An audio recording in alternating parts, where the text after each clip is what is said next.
If I have a home that needs to go through probate and has a trustee sale scheduled soon, can you help? We get into that next.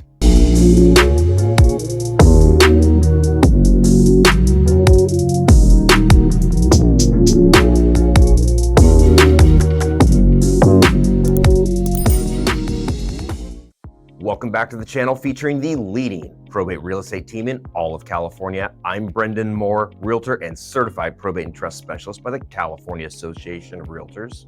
And I'm Bill Heyman. I'm a licensed California professional fiduciary, as well as a registered and bonded California legal document assistant specializing in probate. I am also a licensed California real estate broker. Now, please like and subscribe right now. Let us expedite your probate and save you time, money, and stress. Our team serves every county in California with our cost savings probate and real estate services. If you're selling property in California, you may qualify even if you've already started probate. Contact us. Our details are in the About section. We would love to hear from you. So you have a home that needs to go through probate, and there's a trustee sale scheduled soon. So foreclosure looks like it's imminent. Can we help with that? Bill, you've seen this situation many times. I have. And this is unfortunately a situation that many estates get themselves in by delaying probate. That's very true. And yeah. Now they're thinking, oh no, can I save this? Maybe I should just let the bank take the house. What can we do here? Well, there's actually a lot we can do as long as the family or the heirs to the estate are willing to cooperate, that they're not fighting. That's very, very important, because time is of the essence in a situation like this. And we need to be sure that if we need heirs to sign things or we need them to make phone calls, that they're going to do it. And obviously, if there's equity in the home that's in foreclosure, yeah, you want to do everything that we can to save that. So, but there absolutely is things that we can do, and I have a pretty long list here of things. Why don't you get into that? Because let's say it's a situation where, you know, they've got a notice of default, and for the bank to set an auction date, they have to have multiple notice of defaults. Right. Now, let's just say they've gotten 3 notices of default, and the bank set a date for auction. It's 14 days from now. Okay. Now they're calling you. They're thinking, maybe I shouldn't call Bill. I'm gonna just let this house go. Instead, they were smart and called you because our information is on the channel. Yeah. They called, Bill, can you help me? Probably. The first thing that we would need to do is we would have to file what's called a petition for special administrator with the court. We'd file that what's called ex parte, which is basically without a formal hearing, without hearing at all. And with that special petition, we would ask the court to make orders and give authority to whoever is going to be the special administrator, the ability to list and sell the property, close escrow, get funds put into a estate bank account when they come in. More than likely, the court's going to grant that, because if they don't, you're going to have a foreclosure sale and lose the equity in the house. Once we've done that, then what I do is I make sure that I am working with a realtor that knows probate. So critical in a situation like that. Obviously, if it's within 2 hours of Sacramento, I'm going to be calling you. So that's the other critical thing, is to line up a realtor that knows probate and make sure that that realtor gets it on the market ASAP. And then we're going to start looking for buyers as quickly as possible. You know, in a situation like this, it's likely your buyer's probably going to be an all-cash buyer, and you may have to sell at somewhat of a discount because you're under a deadline of a foreclosure sale. So once we've got a buyer, then what I will do is, for example, you would more than likely be my agent. You know, I know you would get everything done in the real estate end ASAP. Any disclosures that might need to be done, et cetera, they would all get done quickly. What I would do then is, once say you have procured a offer that's acceptable, then I would get a copy of that offer over to the lender and the trustee and inform them that, look, we have an offer. Here's proof of funds. We need you to give us time to close this sale. More than likely they will, especially if they're going to get a full payoff. If it was a short sale, that's a whole nother video and situation. But more than likely, once they see that we've procured a buyer and they're going to get a full payoff, they will probably postpone the trustee's sale to give us time to close.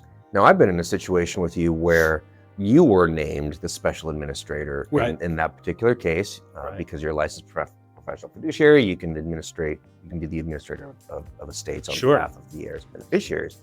And then you got in touch with the lender, and they actually agreed at that point to delay the sale. We did, as long as the home got on the market quickly. Absolutely. And that was very, very key. And I remember there's one particular situation where it wasn't even a cash buyer, it was a financed buyer. Yeah. And as long as we did what the lender wanted us to do, that we got the house on the market, that we marketed the house price to sell.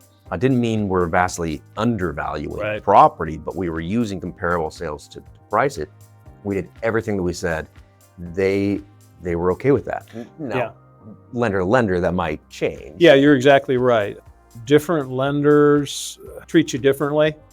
I know the particular case you're talking about, and in that one, I was fortunate enough to be able to get it postponed without having to bring in a signed offer to do it. Just what you said, we told them we were going to do this, this, and this, and we did that, and therefore they postponed it. Some lenders, depending on the situation, they won't always do that. They'll tell you, we want to see a signed offer with proof of funds before we'll postpone the sale date.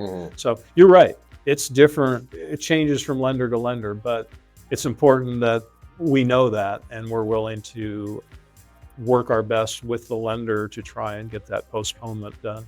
Absolutely. I think the point of what you're saying and our combined experiences is you want to do this very quickly, and you want to act as if the lender will not delay it. That's correct. Yeah, you want to be prompt, priced correctly, all of that. Get it going. Especially in the scenario that I started to kind of prompt this whole thing.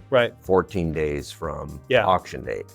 I think the one that I mentioned to you, we were more than 14 days. We were over a month. I think we might have been actually 2 months away. I think so. I think we had more time than 14 days. Yeah, for sure. we did. You know, the longer you let this drag on, maybe the bank is angry, but they're antsy about us. They want to get things going. So from there, you've communicated with the lender. Now what do we do here? Well, if we're fortunate enough to get a postponement without having to show the lender a purchase agreement, signed purchase agreement, proof of funds, usually then we've got enough time to market the property properly. And that's what we'll do. We'll market the property properly and bring in a buyer and get things going.